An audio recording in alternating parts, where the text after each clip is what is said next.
dan netral dengan penekanan pada kejelasan dan keakuratan informasi. Selanjutnya, B. Langkah-langkah membaca berita. Yang pertama, kenali topik berita yang akan dibacakan. Periksa fakta dan informasi terbaru terkait topik tersebut. Dan kedua, mulailah dengan pengenalan singkat tentang topik berita yang akan dibacakan. Ini bisa berupa judul singkat atau rangkuman singkat. Dan yang ketiga, mulailah dengan kalimat pembuka yang menarik perhatian pendengar atau pembaca. Hal ini dapat berupa fakta menarik, peristiwa terbaru, atau kutipan relevan. Dan yang keempat, periksa informasi utama secara jelas dan singkat. Urutkan informasi dari yang paling penting hingga yang kurang penting.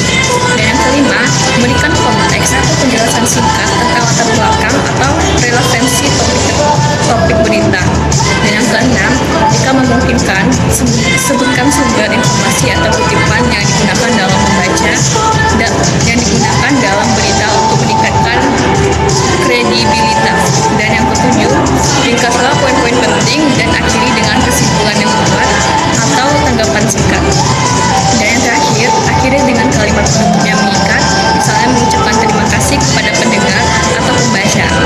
Dan yang kesembilan, jika memungkinkan, lakukan revisi dan perbaikan sebelum pembacaan berita untuk memastikan kejelasan dan akurasi.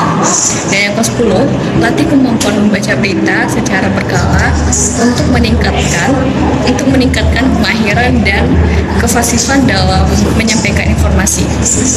Dan yang terakhir yaitu naskah berita. Struktur teks berita terdiri dari judul, kepala berita, tubuh berita, dan ekor berita. Dan untuk contoh naskah teks berita terdapat pada slide PowerPoint. Cukup sekian presentasi dari saya. Assalamualaikum warahmatullahi wabarakatuh.